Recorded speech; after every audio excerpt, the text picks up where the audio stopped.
Hey, what's up everyone? A new Diary of a Wimpy Kid movie just released on Disney+. So does it live up to the greatness of the original trilogy? Let's find out. And real quick before we jump into the video, if you enjoyed, don't forget to like and subscribe, and leave a comment down below. Tell me what you thought of the new Diary of a Wimpy Kid movie from 2021, as well as what are your thoughts on the entire franchise, the movie franchise as a whole, and do you enjoy the books, do you read the books, that kind of stuff. And it's going to be spoiler free. If you haven't seen the movie, you're free to watch this video. And so without further ado, let's jump right into the video. And so this movie's directed by Swinton Scott, who's pretty much, I think this was his first movie. Anyways, it's a new animated Diary of a Wimpy Kid movie. It released on Disney+. I remember I didn't even expect this movie to come out until a few months ago. I saw a trailer for it, and all of a sudden we have a new Diary of a Wimpy Kid movie. It's only an hour long, which was really surprising. Because there's a lot of kind of story detail. If you've read the book, then you know there's just a lot of plot lines in the book. And so in an hour runtime, you can't really cover all that. That was pretty surprising for me that they made it this short. But I was pretty excited for this because, like I said, I love the franchise. I love the books, and I love the movies. And I was really excited. Or I love most of the movies. And I was just really excited to see them kind of bring back this franchise. And if they're not going to bring back the original cast, and it seems like they're probably too old to bring them back at this point, I think this is the best way to do it. Do an animated movie. Don't try to recast the originals like they did with Long Haul. That clearly didn't work. Do something like this where you animate the characters and kind of be a little more faithful to the books and the books animations or the books drawing style. I prefer this approach, and I really hope there's some potential for this moving forward, that we can get some of the later books with different stories. But so I think this movie was just fine. It's a very fun, simple rendition of the first book. If you've read the first book and you've seen the first movie, you know the story. It pretty much tells the same thing with the Cheese and Greg and Rowley kind of friendship arc.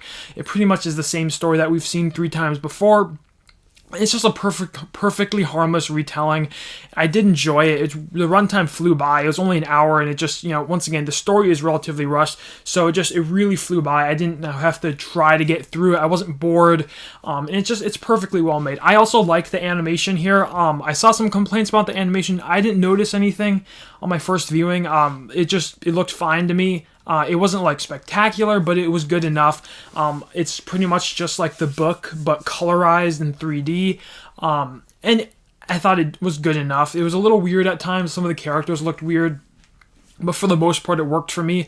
And just overall, it was cool to see the original characters kind of in this animation form. I thought that was pretty fun. And as a little short Diary of a Wimpy Kid movie based off the first book, it worked for the most part. It didn't do anything inherently wrong like Long Haul did. It's a pretty safe rendition of the first book. It's very condensed. It's a very compressed version of the first book. Many plot lines are left out of the movie, such as the concert or the scene with the Wizard of Oz play. The Greg wrestling thing, and a number of other plot lines are just completely absent from the movie, and that's fine. It doesn't even cover the whole school year like the original book does. But like I said, I did enjoy this movie. I think it's the best option for Wimpy Kid movies moving forward. I don't want another live action recasting of the Diary of a Wimpy Kid characters. I'm fine with this. Maybe we can get some of the later books. I think that would be fine.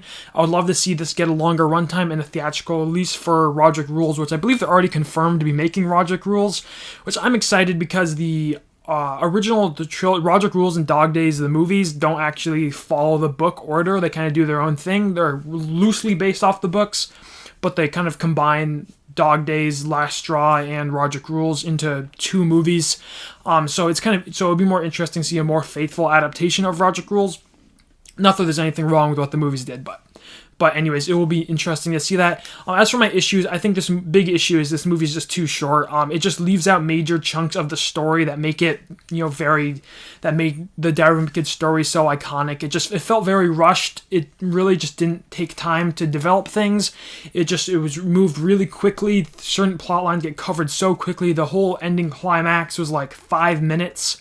It moves way too quick. It was enjoyable, but you didn't really take time to set up things and really develop the story as it's on its own. It really just feels like a quickly made adaptation of the book, rather than its own thing, and that's definitely an issue for me. I really want these to be a little more unique and original. I don't want these just to be lazy animated versions of the books. I want a little more to it than just that. And like I said, it just presents nothing new to this story, which we have been told 3 times. And when you're watching this movie, you just get the impression that this is the worst way you can be consuming this story. The original movie is better from 2010, and the book is better. Those are both better ways to watch or read the story. So it just really didn't present anything new. That's simply the issue of you're retelling a story that's been told twice, and I think that issue can be resolved by doing the later books, taking on some different stories. But so like I said, I'm very mixed on this. It worked for me, but it just didn't really blow me away or do anything special for me. It was just good enough in bringing back the Diary of a Wimpy Kid franchise to the big screen. So I'm going to give Diary of a Wimpy Kid from 2021 a 3 out of 5 and a 67%. Like I said, just fine. It did what it needed to do, but it didn't do anything more than that. I'm excited to see these moving forward, and see what they do with the future books. And there were aspects I definitely enjoyed. But as always, that's going to do it for my review of Diary of a Wimpy Kid from 2021. As always, thank you so much for watching. If you enjoyed, don't forget to like, subscribe, comment down below. If you want, you can follow me on Letterboxd and Twitter. The links will be in the description. That's always fun. And as always, thank you so much for watching, and have a great day.